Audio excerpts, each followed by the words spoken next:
Good morning everyone. जब लोग last day class किया तो हम लोगों ने एक इशू आया था Ram Tirath Singh chief minister of Uttarakhand. Who is the new chief minister?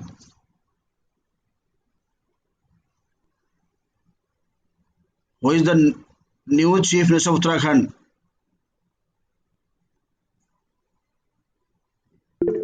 Yes, Pushkar Singh Dhami Uttarakhand के नए मुख्यमंत्री बनाए गए हैं ये। लेकिन जो हम लोग उस दिन इशू डिस्कस कर रहे थे, जो कि आपका आर्टिकल 164 क्लॉज 4, जो सबने पढ़ा है कि minister has to be a member of legislative assembly. एक मंत्री को, जिसमें कि मुख्यमंत्री भी शामिल होता है, उसको विधानसभा का सदस्य होना होता है।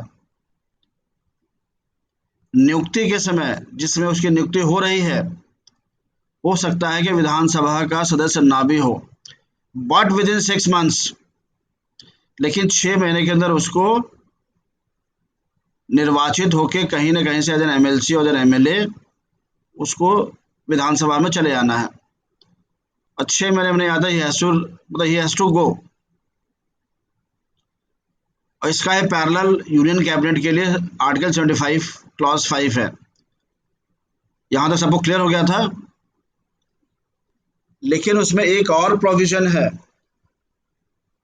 Section 151 capital A, the representations of the people act 1950, लोक प्रतिनिधि अधिनियम 1950 का सेक्शन 151 कैपिटल ए क्या है? इसमें किसी ने पढ़ा है?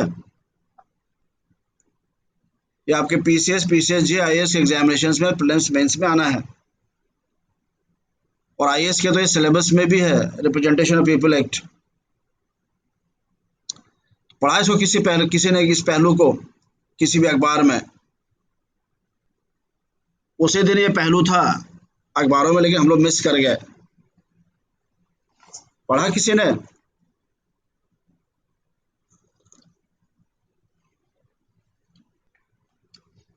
बताइए, किसी ने पढ़ा? इन इन ऑनलाइन आर्टिकल मतलब क्या है इसमें? देखिए, लीगल इश्यूज तो आपको जानने ही पड़ेंगे, कॉन्स्टिट्यूशनल इश्यूज तो आपको जानने ही पड़ेंगे for purpose of general general studies. अगर डायरेक्ट कॉन्स्टिट्यूशन नहीं आता तो जनरल स्टडीज में आएगा वो। क्या पढ़ा आपने आराध्य ऑनलाइन आर्टिकल में? बताइए, माइक ऑन करके बताइए।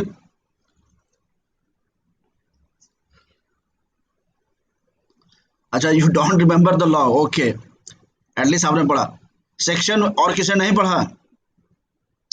उसी दिन सारे अखबारों में था। ठीक है, but what is there in that section Shivam? उसमें ये लिखा हुआ है, ठीक बताया आपने, कि कोई भी सीट अगर खाली होती है एमएलए या एमपी की, तो इट शैल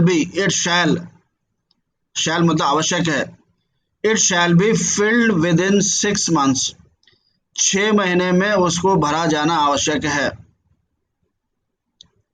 विधानसभा और अगर लोकसभा या कहीं की सीट खाली है तो उसको विद इन 6 मंथ्स भरा जाना है।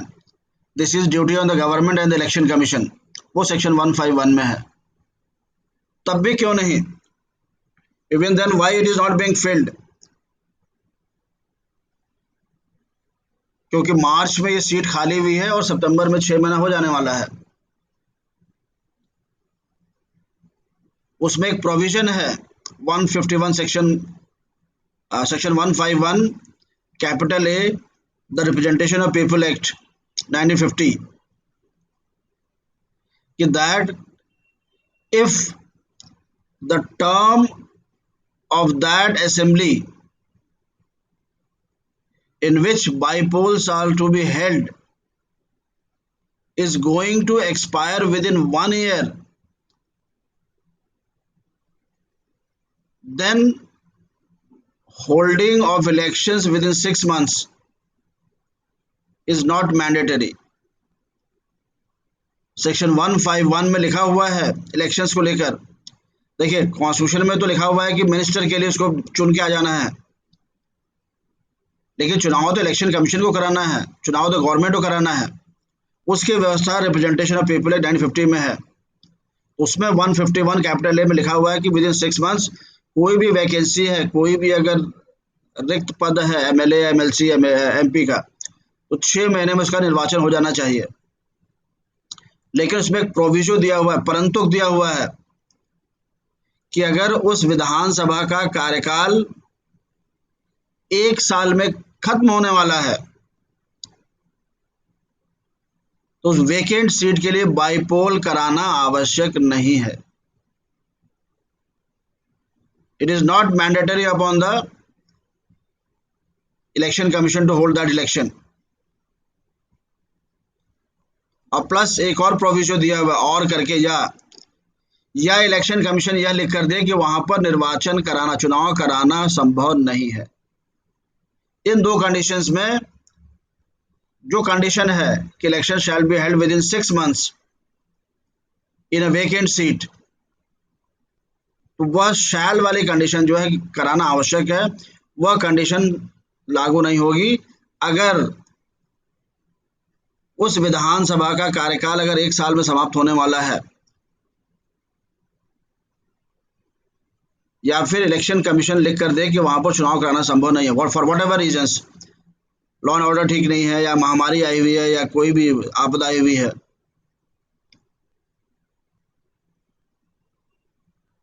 तो उत्तराखंड का जो है अगले मार्च में आपका उत्तराखंड जो असेंबली है इस समय, उसका कार्यकाल समाप्त होने वाला है और खाली हुआ है आपका मार्च अप्रैल इस साल 2021 में। तो that mean with in 1 year, 1 साल में वो समाप्त होने वाला है, मतलब उसका कार्यकाल ही समाप्त होने वाला है, नई विधानसभा पूरी चुन के आएगी। तो उस कंडीशन में इलेक्शन कराना इलेक्शन कमीशन के लिए आवश्यक नहीं है, इसलिए नहीं करा रहा वो, उसको वहाँ छूट मिली हुई है। लेकिन मंत्री के लिए तो आवश्यक है, निर्वाचन चुन के आना जरूरी है।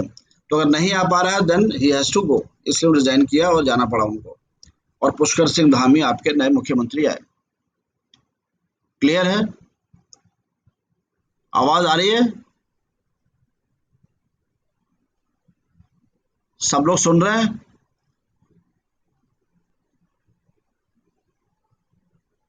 काइंडली कोई माइक ऑन करके मैसेज करके बताए।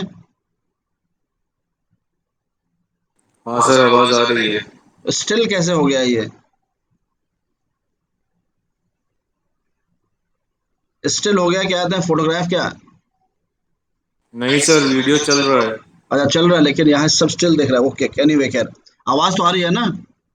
हाँ सर। ठीक ठीक है। तो पॉइंट क्लियर हो गया ये जो? Yes sir. हाँ, जो आराध्य क्लियर हो गया ना पॉइंट अब? Yes sir. शिवम?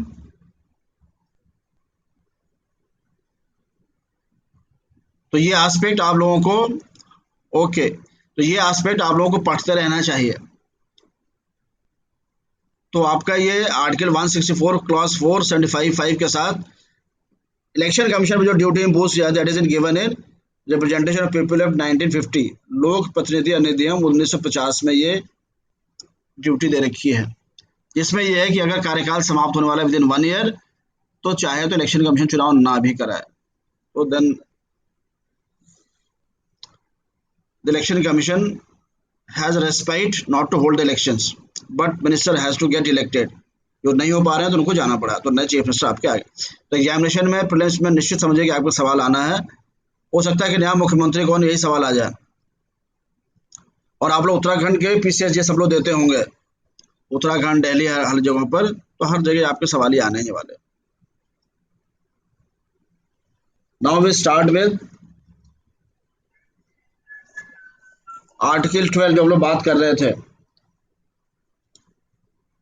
तो आर्टिकल 12 में हम लोगों ने ये डिस्कस कर लिया था कि आर्टिकल 12 में स्टेट की डेफिनेशन दे रखी है, उस स्टेट की डेफिनेशन दे रखी है जो कि पार्ट 3 पे अप्लाई होगा। पार्ट 3 मतलब fundamental rights, and fundamental rights are available against the state, इसलिए important article 12। Fundamental rights are not available against a private individual. मौलिक अधिकार किसी निजी व्यक्ति के विरुद्ध प्राप्त नहीं है, राज्य के विरुद्ध ही प्राप्त है। तो आखिर वो राज्य क्या है? That state have defined in article 12, जिसमें मैं बताया कि government of India and parliament, government of state and state legislatures, local authorities से पंचायत म्यूनिसपैलिटीज, इसके बाद आपका अदर अथॉरिटीज, अन्य प्राधिकार, और अन्य प्राधिकार की ही पूरी व्याख्या आर्टिकल 12 में, बाकी 4 चीजें स्पष्ट हैं। तो अन्य प्राधिकार हम लोगों ने बताया था, अन्य प्राधिकार कौन होगा? तो जो भी गवर्नमेंट का इंस्ट्रूमेंटेलिटी और एजेंसी होगा, जो भी बॉडी, जो भी संस्था गवर्नमेंट की इंस्ट्रूमेंटेलिटी और एजेंसी होगी, वह अदर अथॉरिटी की परिभाषा में आएगी। जो भी संस्था या बॉडी सरकार की अभिकरण या अभिकर्ता होगी, वह अन्य प्राधिकार की श्रेणी में आएगा और वह भी स्टेट माना जाएगा for the purpose of article 12। That means as per article 12, definition of state is government of India and parliament, government of state and state legislatures, local authorities, panchayat municipalities, and other authorities. That means जो भी instrumentality और agency है वह राज्य की परिभाषा में आएगा, उसको राज्य कहा जाएगा, और उसके खिलाफ आपके मौलिक अधिकार आपको प्राप्त हैं। और स्टेट की यही डेफिनेशन जो पार्ट 3 पर अप्लाई होगी,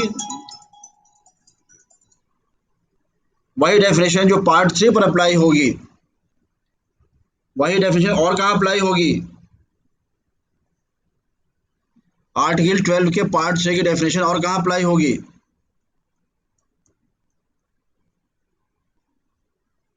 बताइए।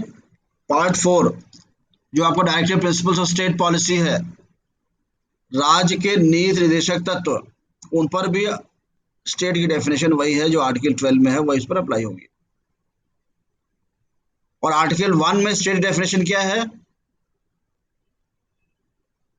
आर्टिकल 1 में भी स्टेट के बारे में बता रखा है।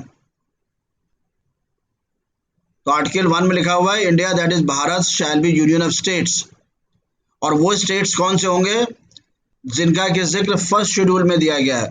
पहली अनुसूची में जिनको कहा गया है स्टेट, वो स्टेट आएगा, और पहली अनुसूची में यूनियन एंड टेरिटरीज को भी स्टेट कहा गया है। केंद्र शासित क्षेत्रों और प्रदेशों को भी स्टेट कहा गया है। तो for the purpose of article 1, सारे यूनियन टेरिटरीज और स्टेट्स स्टेट की डेफिनेशन में आएंगे। आर्टिकल 12 के अनुसार बता दिया, पार्ट 4 के लिए आपको बता दिया। और एक हम लोग डिस्कस करते हैं, India as a welfare state, Palestine as a state, the solution of Israel फिलिस्तीन लाइज इन 2 स्टेट थ्योरी, 2 राज्य सिद्धांत। तो यहाँ पर स्टेट पॉलिटिकल एंटिटी, राजनीतिक इकाई के रूप में हम लोग डिस्क्राइब करें। हम लोग बताया था कि उसके 5 एलिमेंट्स होने चाहिए। जिस बॉडी में 5 एलिमेंट्स होंगे वो स्टेट कहा जाएगा, जो कि मॉन्टेविडियो कन्वेंशन, इंटरनेशनल कन्वेंशन हुआ था, उसमें डिसाइड किया गया था। पॉपुलेशन हो, फिक्स पॉपुलेशन हो, फिक्स टेरिटरी हो, स्टेबल गवर्नमेंट हो, वह गवर्नमेंट अपनी जैसी इकाइयों से संबंध बनाने में सक्षम हो। मतलब गवर्नमेंट ऑफ इंडिया है तो government of Pakistan, government of फिलिस्तीन, इजराइल, यूएस, इनसे वह रिलेशन, संबंध बनाने में कैपेबल, मतलब उसको मान्यता दे रखी हो। और लास्ट आपका है दैट इज सॉवरेनिटी, सबसे इंपॉर्टेंट जो संप्रभुता, वह संप्रभु संस्था हो।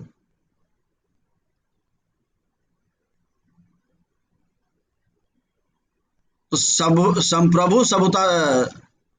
संप्रभुता से क्या तात्पर्य है? सॉवरेनिटी, डेफिनेशन ऑफ किसको आप कहेंगे sovereign? Sir total internal and external control. हाँ, लिख के बताना, मैंने पहले ही बोला है, कोई भी पहले आप लिख के बताइए। आपके प्रियम्बल में लिखा हुआ है भारत के बारे में, क्या लिखा हुआ है प्रियम्बल में? India shall be a sovereign socialist secular democratic Republic. Bharat एक संप्रभु, सॉवरन, सोशलिस्ट समाजवादी, सेकुलर पंथ निरपेक्ष, धर्म नहीं पंथ निरपेक्ष, लोकतांत्रिक गणतंत्र होगा। तो सॉवरन का जिक्र आपका प्रियम्बल में भी है। और हर स्टेट के लिए एक शर्त है, that it should be a sovereign. तो भारत अगर सॉवरन नहीं होगा तो स्टेट नहीं रहेगा, पाकिस्तान सॉवरन रहेगा, स्टेट नहीं रहेगा। और यूनाइटेड नेशंस में भी एक कंडीशन है, only peace loving states shall be admitted in UNO. संयुक्त राष्ट्र संघ में शांति प्रिय राज्यों को ही केवल एडमिशन प्रवेश दिया जाएगा। पीस लविंग स्टेट, तो वहां पर स्टेट में डेफिनेशन आनी चाहिए, जो 5 एलिमेंट्स बताए आपको। तो सॉवरेनिटी, संप्रभु, तो जैसा आराध्य ने ठीक बताया, संप्रभु मीन्स, संप्रभु उस बॉडी को कहा जाता है when a body is not governed by any external authority, when a body does not depend upon any external authority, when a body is independent to take its all internal and external decisions and actions।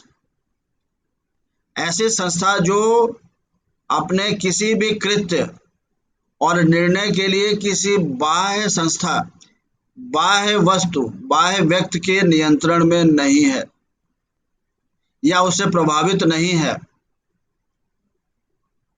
वह body, वह संस्था अपने किसी भी आंतरिक निर्णय, internal decision, और external decision, बाह्य नियंत्रण, बाह्य निर्णय में उस पर किसी का भी प्रभाव नहीं है, किसी भी संस्था का प्रभाव नहीं है, किसी भी बॉडी का प्रभाव नहीं है। That body will be called a sovereign body. Correct?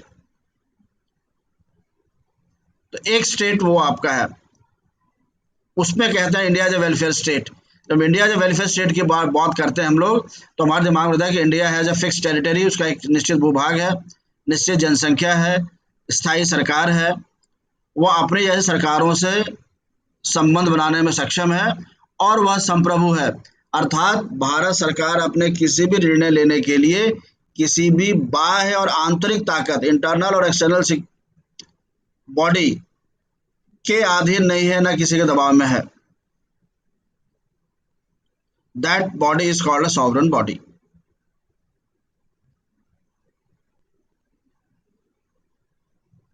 तो एक सवाल लिखिए जरा, तो निम्नलिखित में से कौन सॉवरन है? Who are sovereign? निम्नलिखित में से कौन संप्रभु हैं? पहला, India as a state, Bharat एक राज्य के रूप में। Uttar Pradesh as a state.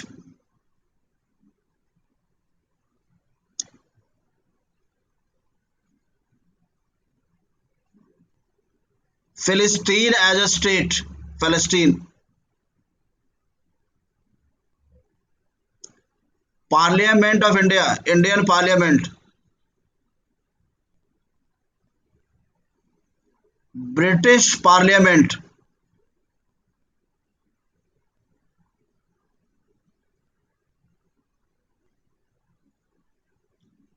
People of India.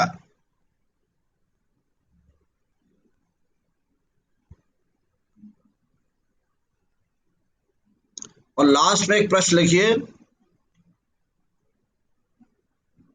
क्या भारत सरकार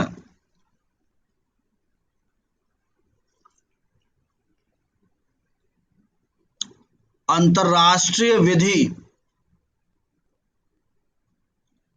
में किए गए पेटेंट करार पर अपने हस्ताक्षर के बावजूद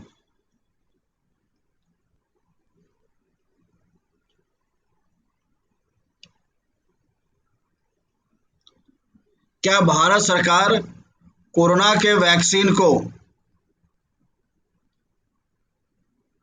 भारत में पेटेंट मुक्त कर सकती है? इंडिया है साइंड इंटरनेशनल एग्रीमेंट ट्रिप्स वगैरह में कि कभी भी वो पेटेंट के नियमों का पालन करेगी।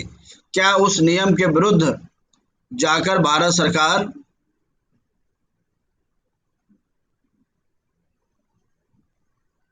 अपने देश में कोरोना वैक्सीन को पेटेंट मुक्त कर सकती है क्या? फटाफट आंसर बताइए, कौन सा इसमें सॉवरन है, और यस नो बता दीजिए आंसर लास्ट वाला जो है।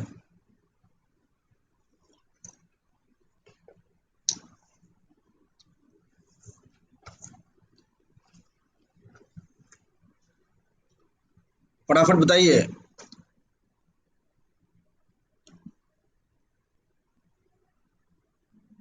India as a state is a sovereign, correct. और India as a state, okay. Parliament नहीं है।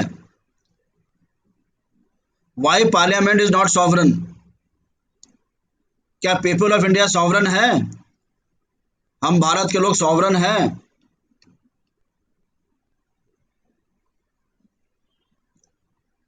संसद सॉवरन क्यों नहीं है? पीपल ऑफ इंडिया सॉवरन है, ध्यान रखिएगा। तो यस क्या? पार्लियामेंट, पार्लियामेंट सॉवरन है कि नहीं है? पार्लियामेंट क्यों नहीं सॉवरन है? पार्लियामेंट सॉवरन है। सब लोग यस सहमत हैं इस बात से कि Indian parliament is sovereign? Parliament नहीं है, एक जन कह रहे हैं। इंडियन पार्लियामेंट सॉवरन नहीं है। क्यों नहीं है? Because Indian parliament has to work in accordance with the constitution of India. Indian parliament कोई भी निर्णय नहीं ले सकती है। अपने सभी निर्णयों के लिए वह संसद के अधीन, संविधान के अधीन है। उसका कोई भी एक्शन अगर संविधान के नियम के विरुद्ध होगा तो वह रद्द कर, मान्य नहीं मिलेगा, उसको मान्यता नहीं प्राप्त होगी, रद्द हो जाएगा। अभी हम लोग पढ़ेंगे आगे आर्टिकल 13 में, पार्लियामेंट भारतीय नागरिकों के मौलिक अधिकार के विरुद्ध भी नियम नहीं बना सकती है। तो Indian parliament is not sovereign, भारतीय संसद सॉवरन नहीं है। It has to work within the limitations of the constitution. Amend तक नहीं कर सकती है बेसिक स्ट्रक्चर को। तो Indian parliament has got limited power. Indian parliament has got wide power, उसके पास विस्तृत अधिकार है पार्लियामेंट के पास। भारतीय पार्लियामेंट के पास विस्तृत अधिकार हैं लेकिन असीमित अधिकार नहीं है।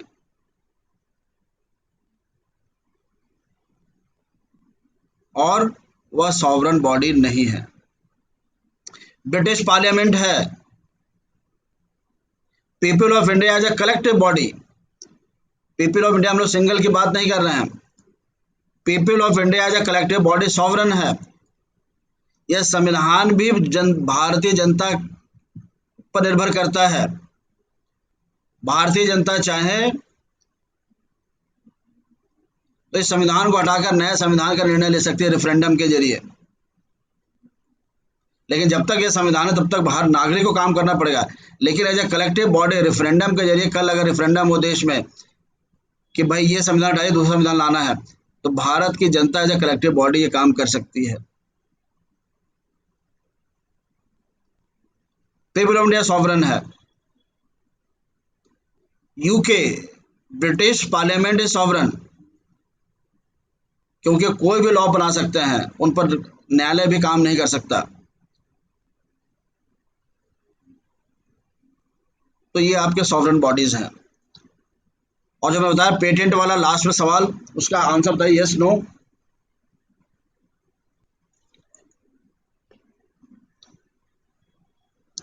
कर सकती है। क्यों कर सकते हैं? India sovereign country. Yes, patent law को मुक्त कर सकती है, भले कोई कितने एग्रीमेंट कर रखे हों, क्योंकि भारत अपने आप में एक सॉवरन देश है। अंतर्राष्ट्रीय विधि को भारत नहीं मानता, ये लोग कहेंगे कि भाई नहीं मानता है कानून को, लेकिन उसको ये अधिकार है कि ऐसा कर सकता है। Parliament is not bound, parliament sovereign नहीं, फिर समझ लीजिए भारत एज अ देश। ओके, तो क्लियर बात ये। अब आ जाइए, जो हम लोगों को अगर कहा जाता है कि कौन कौन स्टेट अंडर आर्टिकल 12 में 50 वर्ड में लिखिए, तो आप बताएंगे government of India parliament, government of states legislature state assemblies, local authorities panchayat municipalities and other authorities. That means every instrumentality and agency of the government comes under the definition of other authority, hence it is a state. इतना लिखना है। लेकिन एक लंबा सवाल आज generally जैसे पीछे जे मेंस में आए भी है कि आर्टिकल 12 में स्टेट को परिभाषित करिए, तो आपको केस लॉज देने पड़ेंगे। इतना लिखने के बाद बताना पड़ेगा कि जो अदर अथॉरिटीज का तात्पर्य है कि वे सभी संस्थाएं जो कि भारत जो कि सरकार की इंस्ट्रूमेंटेलिटी और एजेंसी है, अभिकरण और अभिकर्ता है, और अभिकरण और अभिकर्ता अदर अथॉरिटीज की परिभाषा में आते हैं। यह न्यायिक व्याख्या से आया है, it has come through judicial interpretation. इतनी बात लेकर फिर आप केस लॉ देखना शुरू करिए। तो लिखिए, तो अरेंज क्रोनोलॉजिकली, निम्नलिखित को क्रमबद्ध करिए। तो पहला लिखिए, electricity board Rajasthan versus Mohanlal, electricity board Rajasthan versus Mohanlal, Ujjama Bai versus state of MP,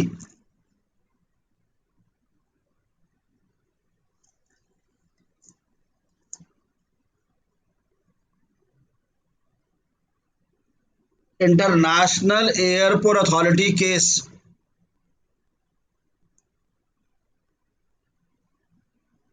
are D Shetty versus international airport authority case,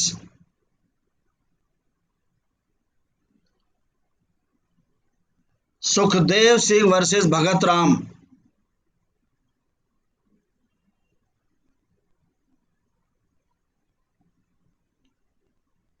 justice Matthew,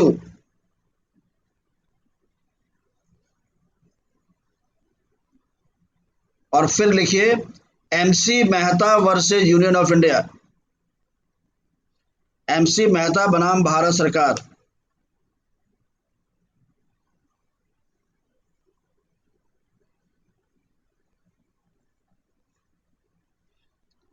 इसको जरा क्रमबद्ध करिए। तो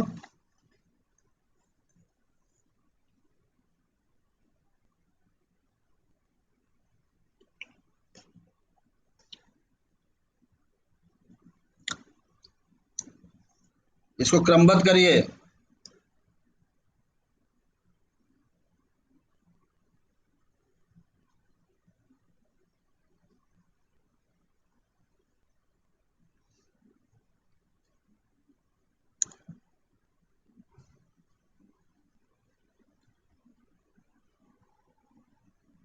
देखिए, कुछ ही कंसेप्ट ऐसे हैं जो इवोल्यूशन, जिनका इवोल्यूशन हुआ है, जो उद विकास फेसेस में वो लॉ स्थापित हुआ, एस्टैब्लिश हुआ है। तो जब भी कोई लॉ एस्टैब्लिश होता है through evolution, step by step, तो उस पर एग्जाम्स में आता है क्रोनोलॉजी करके भी, प्रीलिम्स में लॉन्ग क्वेश्चंस भी उस पर आते हैं, और उन केस लॉज को याद करना जरूरी होता है। देखिए, सारे केस लॉज आप याद नहीं करते हैं, उन्हीं केस लॉज को आप याद करते हैं या तो उसने रूल बनाया हो, लॉ मेकिंग केस लॉज, ऐसे विधियां जिन्होंने की लॉ को स्थापित किया हो, या फिर किसी लॉ को स्थापित करने में जो इवोल्यूशन स्टेप बाय स्टेप जो केसेस आए हैं, उनको आपको जानना होता है। तो वैसा ये कंसेप्ट आपका definition of state, other authority की परिभाषा कोर्ट ने स्टेप बाय स्टेप करके जो हम लोग कह रहे हैं ना कि other authority means instrumentality and agency, यह अचानक व्याख्या नहीं आ गई है, एक case by case, step by step supreme court ने स्टेप बाय स्टेप किया है, तब जाकर ये अब जाके स्थापित हुआ है कि जो भी इंस्ट्रूमेंटेलिटी एजेंसी होगा वह स्टेट की डेफिनेशन में आएगा। एक और लिख लिया लास्ट में, तो आर्टिकल 15(5) और इनको क्रमबद्ध करिए। आर्टिकल 15(5)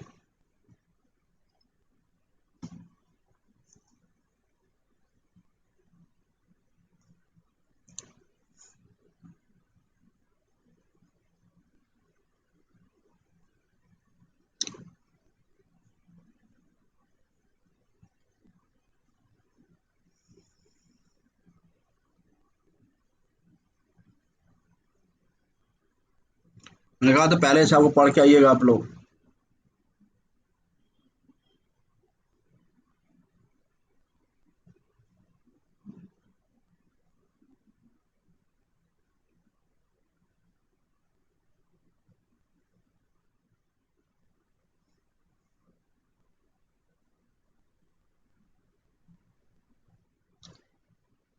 नहीं कर पाए कोई अभी तक? ये तो आपने डेफिनेशन ऑफ स्टेट आपने कई बार अपने एलएलबी एग्जाम में भी शायद आप लोग किसी न किसी एग्जाम में आया होगा, और जिन्होंने एग्जाम्स दिए हुए हैं कॉम्पिटिटिव उनको भी कई बार इसका पाला पड़ा होगा।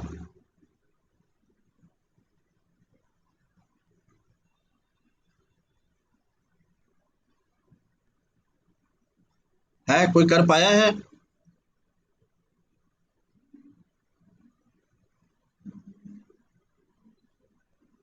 कोई नहीं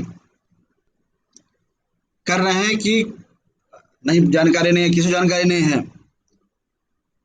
ओके, एनीवे चलिए लिखिए। पहला प्रमुख वाद जो अन्य प्राधिकार अदर अथॉरिटीज को व्याख्या करने के संदर्भ में सर्वोच्च न्यायालय के पास आया वह था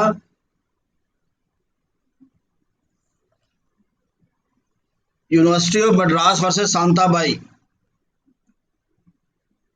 यूनिवर्सिटी ऑफ मद्रास बनाम शांताबाई वाद जो है सबसे पहले आया था, जिसमें कि इसकी व्याख्या का प्रश्न आया। इसमें यह आया कि यूनिवर्सिटी ऑफ मद्रास स्टेट है कि नहीं है, मद्रास विश्वविद्यालय राज्य की परिभाषा में आर्टिकल 12 में आएगा कि नहीं आएगा। इसमें न्यायालय ने कहा कि university of Madras, supreme court ने कहा कि नहीं आएगा। कारण क्या दिया? कारण उसने दिया, एक शब्द का प्रयोग किया, यूजेस्टम जेनेरिस। ई लिखिए, EJUSDEM, यूजेस्टम, EJUSDEM, Gennaris, GENERIS, यूजेस्टम Gennaris. कहा कि आर्टिकल 12 में अदर अथॉरिटीज में वही संस्थाएं आएंगी जो कि पहले जो 4 बॉडी दे रखी है, भारत सरकार, पार्लियामेंट, राज्य सरकारें, विधायिका और अन्य जो लोकल अथॉरिटीज, स्थानीय निकाय, ऐसी जो संस्थाएं होंगी इनके नेचर की वही केवल अदर अथॉरिटीज में आएंगी, मतलब लाइक नेचर। यूजेस्टम जो मतलब होता है लाइक नेचर, उसी प्रकार की जो संस्थाएं होंगी वही आएंगी। और मद्रास यूनिवर्सिटी उस प्रकार की संस्था नहीं, इसलिए मद्रास यूनिवर्सिटी नहीं आएगी। लेकिन इसके बाद फिर सर्वोच्च न्यायालय के बारे के सामने मुकदमा वाद आया, उज्जमाबाई वर्सेस स्टेट ऑफ यूपी, जिसमें सुप्रीम कोर्ट ने इस व्याख्या को नकार दिया कि अन्य प्राधिकार के संदर्भ में यूजेस्टम जेनेरिस का सिद्धांत नहीं चलेगा, क्योंकि ये संस्थाएं वो अपने आप में अलग अलग हैं। कहीं सरकार की बात है, कहीं संसद की बात है, कहीं स्थानीय निकाय की बात है। और जब संविधान बना था आपका तो उसमें स्थानीय निकाय इतने ज़्यादा विकसित नहीं थे। तो कोर्ट ने इस सिद्धांत को हटा दिया कि यूजेस्टम जेनेरिस का सिद्धांत अन्य प्राधिकार जो शब्द दिया हुआ है आर्टिकल 12 में, इसकी व्याख्या करने में यूजेस्टम जेनेरिस का सिद्धांत नहीं चलेगा कि सेम प्रकार की उसी प्रकार के संस्थाओं को ही माना जाएगा। ये सिद्धांत, ये प्रिंसिपल हम लोग आर्टिकल 12 में नहीं लगा सकते हैं। हमको आर्टिकल 12 में अदर अथॉरिटीज की व्याख्या को और विस्तृत करना पड़ेगा और विस्तार देना पड़ेगा। तो सैद्धांतिक रूप से Ujjambai versus state of MP में university of Madras versus Shantabai के सिद्धांत को नकार दिया गया। First step, then second step. Third आपका था electricity board Rajasthan versus union of India versus Mohanlal. इसमें सुप्रीम कोर्ट ने कहा कि जो भी संस्थाएं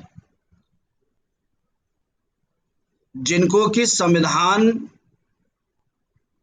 या किसी स्टैट्यूट को हिंदी में क्या बोलते हैं?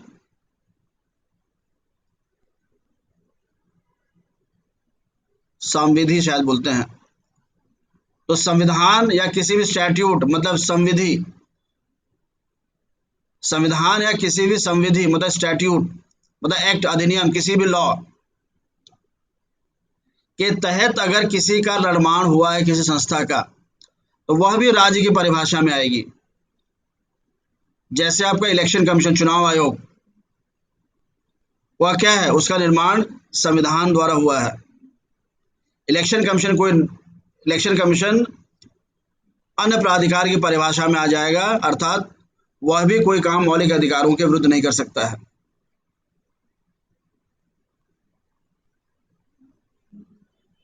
जो आपके नेशनलाइजेशन बैंक था, बीएसआरबी एक्ट, भारत में जो बैंक्स बनाए गए थे, नेशनलाइज राष्ट्रीयकरण हुआ था, पार्लियामेंट ने एक्ट पास करके बैंकों का राष्ट्रीयकरण किया था। मतलब पार्लियामेंट द्वारा बनाए गए एक्ट के तहत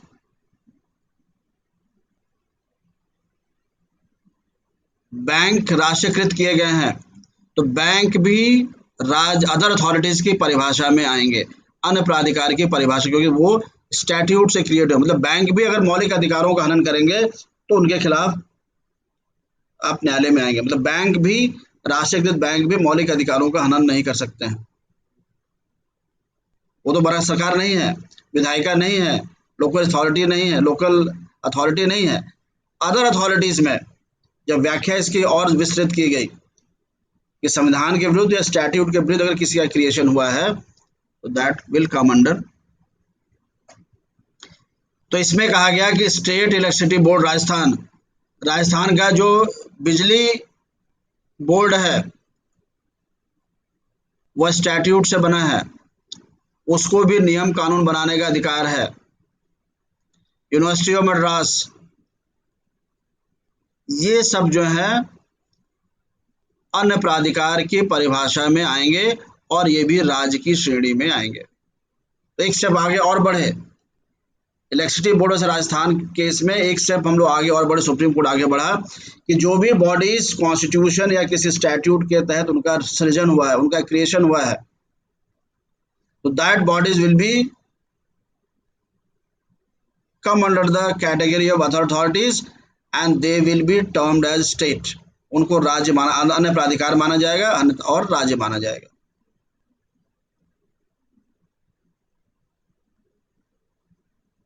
इस कैटेगरी में state of electricity board, Rajasthan, university of Madras, सारे लोग आ गए। इसके बाद आपका टर्निंग पॉइंट आया, देखिए, सुखदेव वर्सेस भगत राम। सुखदेव वर्सेस भगत राम में सर्वोच्च न्यायालय ने यह राय व्यक्त की कि भारत एक कल्याणकारी राज्य है। भारत में कई संस्थाएं कार्य करती हैं, जो सरकार का कार्य है उसी को ही करती हैं। सरकार से पावर लेकर, शक्ति लेकर, और अगर उनको हम छूट दे देंगे कि मौलिक अधिकारों का जैसे मन करे वैसे प्रयोग करें, तो ये वेलफेयर स्टेट के दायरे में के सिद्धांत को नष्ट कर देगा। और यह अवधारणा जस्टिस मैथ्यू ने दिया। जस्टिस मैथ्यू ने कहा कि any body which is instrumentality और agency of the government should be treated as a state and it should come under the category of other authorities. Justice Matthew ने Sukhdev versus Bhagat Ram वाद में कहा कि जो भी संस्थाएं जो सरकार की इंस्ट्रूमेंटलिटी और एजेंसी हैं, वो अन्य प्राधिकार की कैटेगरी में आना चाहिए और स्टेट की परिभाषा में आना चाहिए। इंस्ट्रूमेंटलिटी एजेंसी का मतलब वे संस्थाएं जो कि सरकार जैसा ही काम कर रही हैं और सरकार के नियंत्रण में है। कुछ उन्हें बातें बताई, जैसे सरकार का काम है कि सबको शिक्षा मिलनी चाहिए, तो वे सारे शिक्षण संस्थाएं जो सरकार के नियंत्रण में है, सरकार से कुछ अनुदान पा रहे हैं, वे सारे अस्पताल, या फिर आप कह सकते हैं इसरो। लेकिन यह सिद्धांत स्थापित नहीं हुआ। सुखदेव वर्सेस भगत राम वाद में जस्टिस मैथ्यू ने अपनी राय व्यक्त कर दी कि ऐसे ऐसे होना चाहिए, but law that other authority will include instrumentality और agency was still not established. फिर उसके बाद जो लीडिंग केस आया, R D. Shetty versus international airport authority case, जिसको कि हम लोग कहते हैं इंटरनेशनल एयरपोर्ट अथॉरिटी केस के नाम से भी जाना जाता है। इसका पूरा नाम है RD. Shetty versus international airport authority case. इस वाद में this law was established that all instrumentalities and agencies of the government will come under the category of the authorities and they will be defined as state for the purpose of part 3 and part 4। RD. Shetty बनाम international authority case में सर्वोच्च न्यायालय ने justice Matthew के दिए गए सिद्धांत को, उनकी राय को मान लिया और लॉ में कन्वर्ट कर दिया, और ये कहा कि जो भी संस्थाएं इंस्ट्रूमेंटलिटी, अभिकरण और अभिकर्ता होंगी सरकार की, वो अन्य प्राधिकार की कैटेगरी में आएंगी, राज्य की परिभाषा में आएंगी, और वह सभी स्टेट कहे जाएंगे पार्ट 3 और पार्ट 4 के लिए, मौलिक अधिकारों के संदर्भ में और नीति निर्देशक तत्वों के संदर्भ में। और ये भी बताया कि इंस्ट्रूमेंटलिटी और एजेंसी कौन होगा, किस संस्थाओं को इंस्ट्रूमेंटलिटी और एजेंसी मानेंगे। तो बेसिक उसमें जो फीचर्स दिए, which is doing governmental like function, जो सरकार जैसा काम कर रही हो, अर्थात जो काम सरकार का है वो कर रही हैं। जैसे मान लीजिए कि कहीं पर कोई बाढ़ आ जाए, विपदा आ जाए, और सरकार किसी बॉडी को ऑथोराइज कर दे कि भाई आप जाके वहां राहत कार्य करिए, अब वो गड़बड़ी करेगी, आप किसी को अनुदान, किसी को सहायता देगी नहीं देगी, तो स्टेट मान लिया जाएगा। कोरोना कैटेगरी में है, जो गवर्नमेंट ने डिसाइड किया था कि ये अस्पताल अब कोरोना अस्पताल होंगे, वो अस्पताल कोरोना के काम को, गवर्नमेंट के काम को ही आगे बढ़ा रहे हैं, तो उस समय पीरियड के लिए वो भी आर्टिकल 12 में आएंगे। तो अगर उन्होंने मनमाना पैसा लिया है या आपका इलाज किया है, किसी इलाज नहीं करने से मना कर दिया है, तो आर्टिकल 12 की परिभाषा में आ जाएंगे, उनको आप न्यायालय लेके आ सकते थे। उस टेम्परेरी पीरियड के लिए वो प्राइवेट अस्पताल instrumental agency of the government की कैटेगरी में था, क्योंकि सरकार का काम कर रहा है वो। सरकार को कोरोना में सबको सहायता मेडिकल एड देनी थी, लेकिन सरकार सबको नहीं दे सकती थी, तो सरकार ने कुछ अस्पतालों को घोषित कर दिया कोरोना हॉस्पिटल, सरकार उसमें फंड्स देती थी, सीएमओ उस पर ड्यूटी लगाता था। तो अगर उन सब ने कोई मनमानी किया है, कोई ज़्यादा पैसा लिया है, किसी का इलाज किया, दूसरे के बनाने से मना कर दिया, तो वो उसको आप न्यायालय में ला सकते थे। तो बेसिक फीचर क्या है? इंस्ट्रूमेंटेलिटी एजेंसी वह संस्था होगी जो कि गवर्नमेंटल लाइक फंक्शन, सरकार जैसा काम कर रही होगी। दूसरा है ऐसे संस्थान जिन पर कि सरकार का वित्तीय नियंत्रण हो, सरकार का फाइनेंशियल कंट्रोल हो, मतलब सरकार ज़्यादा से ज़्यादा एड करती हो, जैसे आपके एडेड विद्यालय या कोई अस्पताल एड दे रही है, अस्पताल को एड दे रही है। ऐसे संस्थाएं जिस पर कि सरकार का एडमिनिस्ट्रेटिव प्रशासनिक नियंत्रण हो, वो संस्थाएं। और बेसिक फिर जो कि गवर्नमेंट लाइक फंक्शंस कर रहे हैं। तो बेसिक तो जो बेसिक क्राइटेरिया डिसाइड करने का कि गवर्नमेंटल लाइक फंक्शन होना चाहिए और फाइनेंशियल कंट्रोल होना चाहिए और एडमिनिस्ट्रेटिव कंट्रोल होना चाहिए एक निश्चित प्रभावशाली ढंग से। तो बेसिकली उसको आप इंस्ट्रूमेंटली एजेंसी कहेंगे। क्लियर है बात? इस सिद्धांत को अपनाते हुए तमाम केस लॉज आए, जिसमें कि एक BCCI, board of cricket control in India, BCCI state है कि नहीं है? बीसीसीआई स्टेट है कि नहीं है? आर्टिकल 12 के परिभाषा के तहत बीसीसीआई स्टेट है कि नहीं है?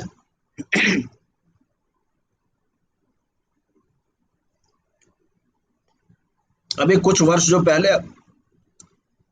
पहले जो है बीसीसीआई को लेकर काफी विवाद हुआ था। तो सुप्रीम कोर्ट ने अपने बकायदा रिटायर्ड जजेस बनाए थे बीसीसीआई कंट्रोल करने के लिए, उसके रोज काम करने के लिए।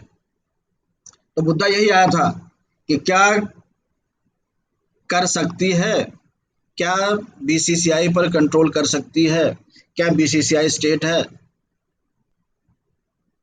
सुप्रीम कोर्ट तभी कुछ कर सकता था रेड जुरिसडिक्शन के तहत जब बीसीसीआई स्टेट की परिभाषा में, उसमें यही इशू ही था, स्टेट है कि नहीं है। तो ये आया कि BCCI is not a state, board for cricket control in India is not a state for article 12।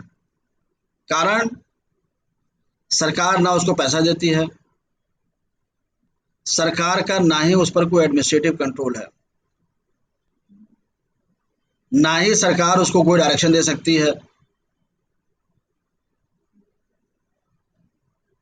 और ना ही सरकार के किसी एक्ट अधिनियम द्वारा उसका निर्माण हुआ है।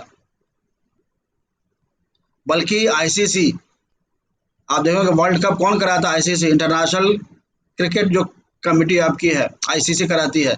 उसकी एक शर्त है, अगर किसी भी देश की क्रिकेट बोर्ड की संस्था पर अगर वहां की सरकार का कंट्रोल होगा तो आईसीसी में नहीं मानी जाएगी। तो जैसे बीसीसीआई पर इंडिया कंट्रोल आएगा सरकार का, तुरंत आईसीसी से पार हो जाएगी। BCCI is not a state. और जो आपकी टीम खेलने जाती है ये, दैट इज टीम इंडिया नहीं है वो, that is BCCI team. Bharat की टीम नहीं है, भारत नहीं बनाता है उसको, बीसीसीआई बनाती है। वो इंडिपेंडेंट बॉडी है, जो मन करे वो कर सकती है। वो बीसीसीआई किसी भी अन्य 11 नए खिलाड़ियों को, जितने लोग क्लास कर रहे हैं कल से ये टीम खेलेगी, वो कुछ भी कर सकते हैं। तो BCCI is not a state. कारण कोई भी कंट्रोल ना फाइनेंशियल है, ना एडमिनिस्ट्रेटिव है, ना ही कोई क्रिएशन है। तो ऐसे तमाम आप केस लॉज पढ़ेंगे तो बताएंगे कि कौन सी बॉडी स्टेट है, कौन सी नहीं है। एक प्रश्न आता है कि रजिस्टर्ड सोसाइटी, कोई रजिस्टर्ड सोसाइटीज जो होती हैं, सोसाइटीज एक्ट 1860 के तहत एक आया कि रजिस्टर्ड सोसाइटी जो होगी वह स्टेट की परिभाषा में आएगी। पंजीकृत समितियां राज्य की परिभाषा में आएंगी अगर वो गवर्नमेंटल और पब्लिक नेचर का काम कर रही हैं। जैसे मान लीजिए कोई एनजीओ है, उसने बड़े पैमाने पर 50 स्कूल खोल दिए, अस्पताल खोल दिए, और रजिस्टर्ड सोसाइटी एक्ट में उस शर्त में वह स्टेट की परिभाषा में आ जाएगा।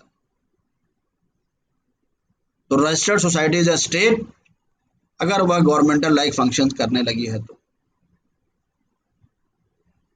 फिर एक प्रश्न आता है कि judiciary, whether judiciary is state और नॉट। बताइए, न्यायपालिका आर्टिकल 12 में राज्य की परिभाषा में है कि नहीं है? नहीं है। देखिए, इलाहाबाद के जो मुख्य न्यायाधीश हैं, हाई कोर्ट में नियुक्तियों करने का अधिकार जो होता है चीफ जस्टिस को होता है। तो क्या चीफ जस्टिस जिसको मन करे उसको नियुक्ति कर सकता है? क्या जिसको मन करे उसको निकाल सकता है, भर सकता है? क्या दो व्यक्तियों के जो उनकी सैलरी है, जो उनका जो मंथली सैलरी होता है, आपका वेतन होता है, क्या दो क्लर्कों में अलग अलग सैलरी रख सकती है? बताइए। नो। तो judiciary when functioning in the administrative capacity, जब न्यायपालिका प्रशासनिक क्षमता में काम कर रही है, तब वो राज्य की परिभाषा में आता है, स्टेट की डेफिनेशन में आता है। तो chief justice is the administrative officer of the judiciary, high court. तो कोई भी एडमिनिस्ट्रेटिव एक्शन अगर है, न्यायपालिका चीफ जस्टिस जब एडमिनिस्ट्रेटिव एक्शन ले रहा है कोई, तो उस परिस्थिति में वह आर्टिकल 12 में राज्य की परिभाषा में आता है। हाई कोर्ट के खिलाफ भी आप याचिका दायर कर सकते हैं, लेकिन उसके प्रशासनिक निर्णयों के खिलाफ, एडमिनिस्ट्रेटिव। लेकिन judiciary when it is acting as a जज, उस समय नहीं। जुडिशरी जुडिशियल फंक्शन अगर कर रहा है, अगर हाई कोर्ट का कोई अधिकारी, कोई न्यायाधीश जुडिशियल फंक्शन कर रहा है, न्यायिक कृत्य कार्य कर रहा है, तो वो जुडिशियल एक्शन उसका उस समय वह न्यायपालिका राज्य की परिभाषा में नहीं आएगा, स्टेट की डेफिनेशन में नहीं आएगा। तो जुडिशियल डिसीजन अगर आया तो आप उसके खिलाफ केवल अपील ही कर सकते हैं, जो भी लॉ में अवेलेबल है, सिंगल बेंच के खिलाफ, डिवीजन बेंच में, उसके खिलाफ सुप्रीम कोर्ट में। आप उसको फंडामेंटल राइट्स के आधार पर चैलेंज नहीं कर सकते हैं। लेकिन कुछ विधि शास्त्री हैं, एच.एम. सिरवई वगैरह, उनका कहना है कि नहीं, कि जुडिशरी को भी स्टेट की डेफिनेशन में आना चाहिए। जुडिशियल फंक्शन कर रहे हैं तभी स्टेट डेफिनेशन में आना चाहिए। जुडिशरी को भी देश के नागरिकों के मौलिक अधिकार को हनन करने का राइट नहीं है, मनमाना निर्णय नहीं दे सकते हैं। उनके पास कोई मुकदमा गया, हमारा भी गया, आपका भी गया, कोर्ट में लिस्ट है, तो कोर्ट ये नहीं कह सकता कि भाई इनका हम सुनेंगे, इनका नहीं सुन पाएंगे, या आउट ऑफ टर्न नंबर हमारा पहले किसी और का सुन लिया, ये सब नहीं कर सकती है जुडिशरी जुडिशियल ऑर्डर से। लेकिन फिलहाल जो लॉ है, इसमें कानून है, वो ये है कि जुडिशरी स्टेट की डेफिनेशन में नहीं है when it is acting as a judicial officer या जुडिशियल फंक्शन। एडमिनिस्ट्रेटिव कैपेसिटी में जुडिशरी चीफ जस्टिस है, तो वो स्टेट की परिभाषा में है, अर्थात फंडामेंटल राइट्स उस पर लागू होगा। फंडामेंटल राइट्स का उल्लंघन चीफ जस्टिस अपने एडमिनिस्ट्रेटिव ऑर्डर्स में भी नहीं कर सकता है।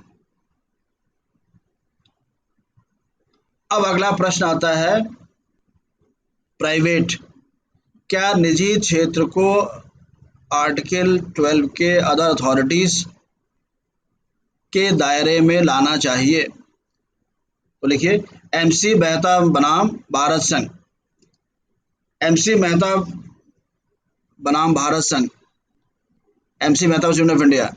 In this, Supreme Court held that now the time has come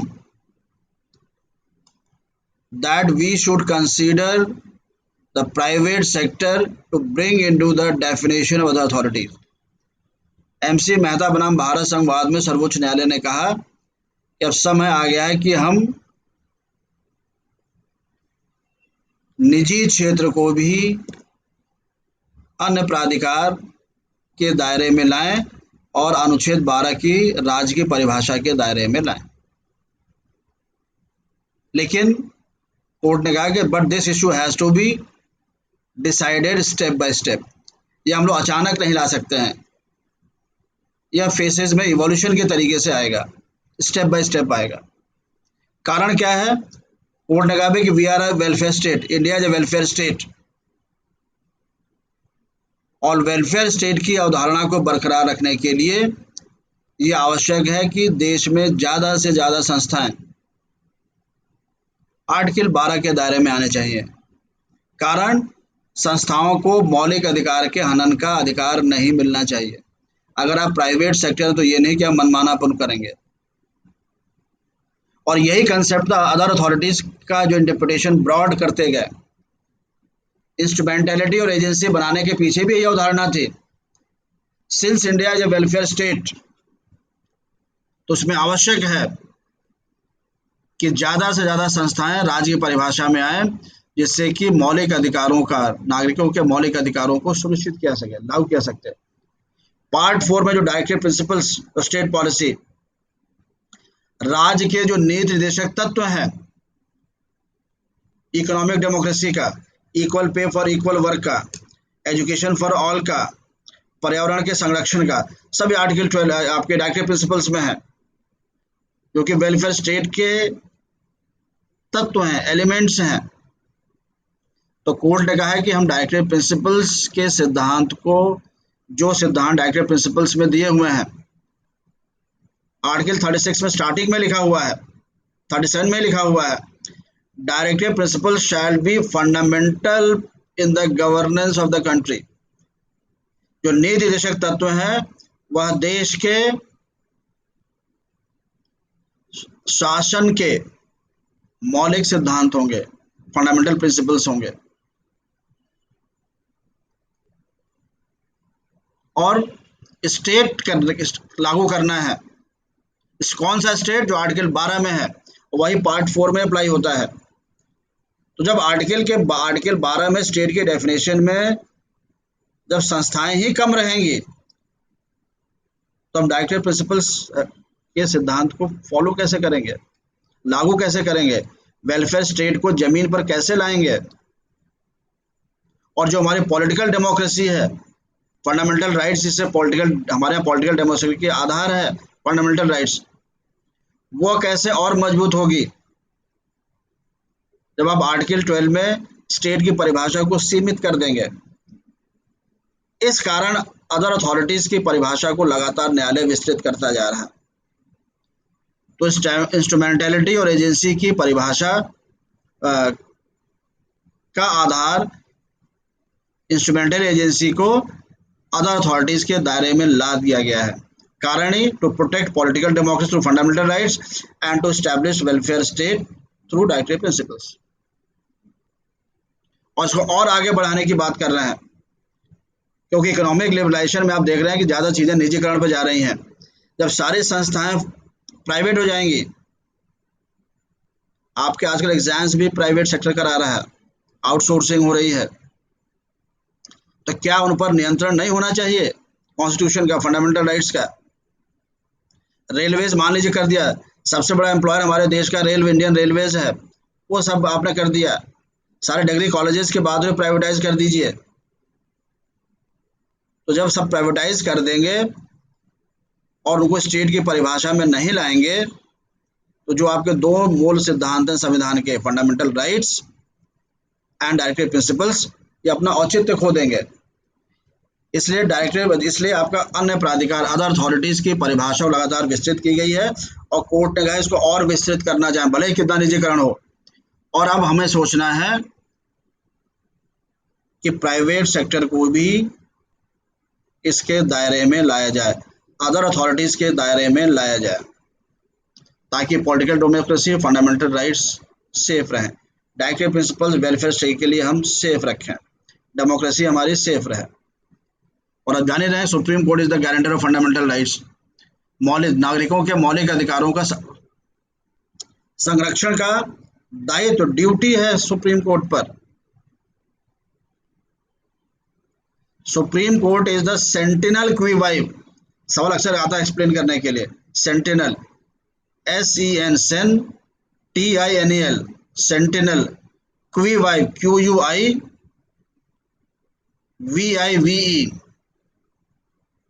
मतलब guardian of the constitution, protector of the constitution, protector of the fundamental rights.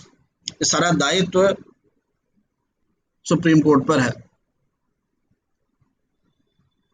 तो अदर अथॉरिटीज जो एक वर्ड आपका है, जो एक टर्म है आर्टिकल 12 में, इसकी व्याख्या इस ढंग से हुई है, केस लॉ जब आएंगे व्याख्या करने का, इसको विस्तृत करने का है हमारा जो इंटेंशन है कोर्ट्स का।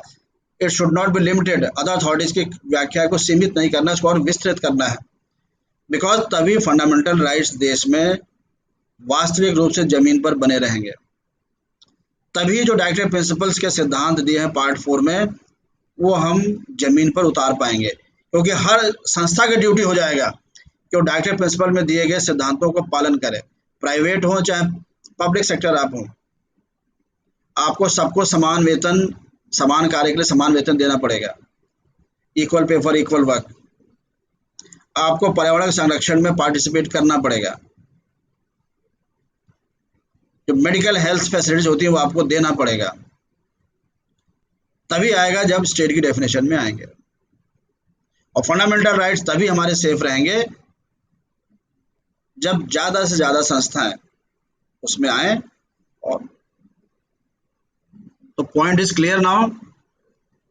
लास्ट में आपका है अनुच्छेद 15(5) जो कि हम डिस्कस किए थे, 93rd अमेंडमेंट एक्ट से जोड़ा गया है 15(5) बाद में। 93rd का मतलब है कि बहुत आपका ये 2000 समथिंग में आया होगा ये।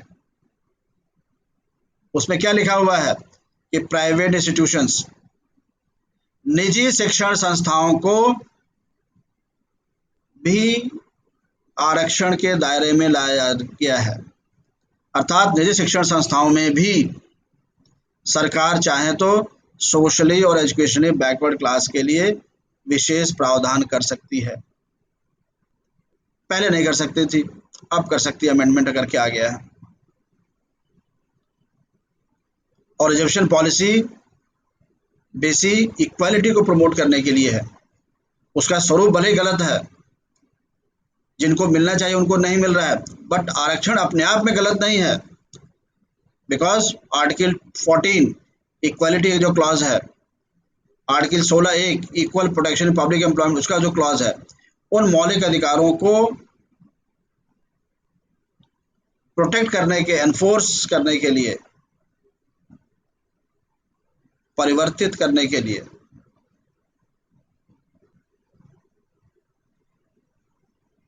जो सोशली एजुकेशनली बैकवर्ड क्लासेस हैं उनको देश के समाज के डिसीजन मेकिंग प्रक्रिया में लाने के लिए, जो निर्णय लेने की प्रक्रिया है उस दायरे में लाने के लिए ये आरक्षण की नीति अपनाई गई है। मेन इशू आपका है नौकरी देना या अमीर से गरीब नहीं बना देना, गरीब से अमीर नहीं बना देना, ये उद्देश्य आरक्षण का नहीं है। मेन मुद्दा है कि सोशली एजुकेशनल बैकवर्ड क्लासेस को जो देश के डिसीजन मेकिंग प्रोसेस है उसमें इनको लाना। तो इसलिए आपका 15(5) में प्राइवेट, क्योंकि सारी चीजें अब जब प्राइवेट सेक्टर में जा रही हैं और अगर आप आर्टिकल 12 के डेफिनेशन में नहीं लाएंगे तो आरक्षण भी सब बेकार हो जाएगा। तो क्लियर है यहां तक? आर्टिकल 12 सबको क्लियर है? एक प्रश्न लिखिए।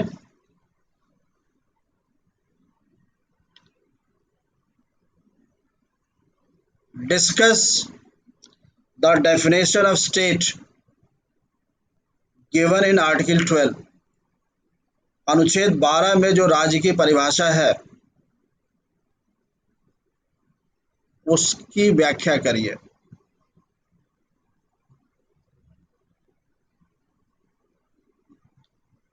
And explain why it needs to be expanded on regular basis, और क्यों यह आवश्यक है कि अनुच्छेद 12 में जो राज्य की परिभाषा है उसको लगातार उसका विस्तार होना चाहिए। इस प्रश्न का उत्तर आप लिखेंगे। तो law is just, constitutional law केवल लॉ नहीं है। Constitutional law is basically economics, constitutional law is social justice. Social system आपका कैसा रहेगा, इकोनॉमिक सिस्टम कैसा रहेगा, एनवायरनमेंट में क्या सिस्टम रहेगा, सारा चीज डिस्कस करता है constitution. If you understand constitutional law आप जीएस बहुत अच्छा करेंगे, आप इंग्लिश अच्छा करेंगे, आप इंटरव्यू अच्छा करेंगे, आप निबंध अच्छा करेंगे, आप लॉ पेपर में जो कॉन्स्टिट्यूशन है वो अच्छा करेंगे, प्लस लॉ के जो अन्य विषय हैं, जब आप लोकल एक्ट्स पर आएंगे या एग्रीकल्चरल लॉज वगैरह हैं, लैंड लॉ वगैरह है,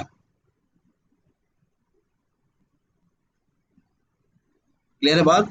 तो कॉन्स्टिट्यूशन में थोड़ा सा समय लगेगा, but you will understand each and everything conceptually, और रट भी लेंगे आप हर चीज़। तो 50 से 60 नंबर का डायरेक्ट, निबंध अलग, तमाम चीज़ें आपकी है। कल हम लोग आर्टिकल 13 करेंगे, अनुच्छेद 13, जिसमें कि जुडिशियल रिव्यू वगैरह आएगा, अमेंडमेंट ऑफ फंडामेंटल राइट्स आएगा, तमाम उसमें भी अच्छी इंपॉर्टेंट टॉपिक्स हैं आर्टिकल 13 में ही। और सीआरपीसी का सेक्शन 2। किसी को कुछ पूछना है?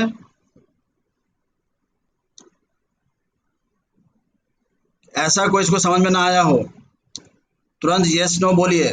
जिसको ना समझ में आया नो बोलिए, जिसको समझ में आया यस बोलिए। इस तैवान स्टेट, तैवान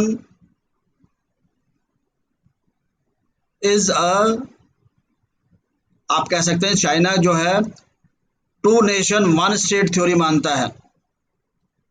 चाइना जो है तैवान को राष्ट्र तो बताता है, तो उसका मेरे ख्याल से टू स्टेट थ्योरी है, टू नेशन थ्योरी है, within the control of China है, लेकिन उसको इंडिपेंडेंट दे रखा है। Two nation theory, two nation one state. तो टेक्निकली नहीं है तैवान, लेकिन अदरवाइज वैसे है। आप देखते हैं बार बार चाइना को अटैक करना पड़ता है तैवान के ऊपर। तो टेक्निकली तैवान स्टेट नहीं है, अदरवाइज फॉर और प्रैक्टिकल पर्पजेस तैवान स्टेट है। और भारत की नीति भी है कि तैवान को स्टेट डिक्लेयर किया जाए, घोषित किया जाए।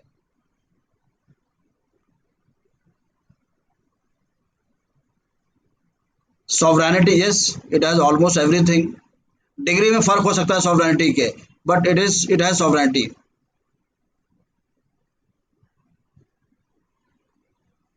चेक कर लीजिएगा नेट पर खोलकर, मैं भी चेक कर लूंगा आपको। और कोई? कल सब लोग देख के रहिए कि तैवान स्टेट है कि नहीं है। ताइवान जो आपका है, इसको तैपेई भी बोलते हैं चाइनीज, इट इज स्टेट और नॉट, जिस कंटेक्स्ट में उन्होंने डिस्कस किया था मॉन्टेवीडियो कन्वेंशन में। इस क्वेश्चन का आंसर लिखिएगा। आपके सारा, अब आपके बुद्धि धीरे धीरे कॉन्स्टिट्यूशन खुलने लगेगी। जब हम लोग रूल ऑफ लॉ डिस्कस करें तो आपके और दिमाग आपका खुलना शुरू होगा। Right to freedom, right to religion, ये सब कॉन्स्टिट्यूशनल लॉ के सीमित प्रिंसिपल्स नहीं है कि केवल आप उनको आर्टिकल और केस लॉ के दायरे में ही आपको समझना है। केस लॉ तो लिखना ही है, केस लॉ और आर्टिकल्स रटे होने चाहिए, बट कंसेप्चुअली अब बताना पड़ेगा कि अदर अथॉरिटीज को क्यों एक्सपेंड करना है। Other authorities has been continuously expanded by the court because we are a welfare state and a democracy, जिसमें कि part 3 fundamental rights, part 4 directive principles, ये इंपॉर्टेंट है, इनका दायरा बढ़ना चाहिए, तब कोर्ट ने एक्सपेंड करना शुरू कर दिया। चलिए, okay, thank you very much. Tomorrow class at 7:30, आप लोग आ जाइएगा। ओके।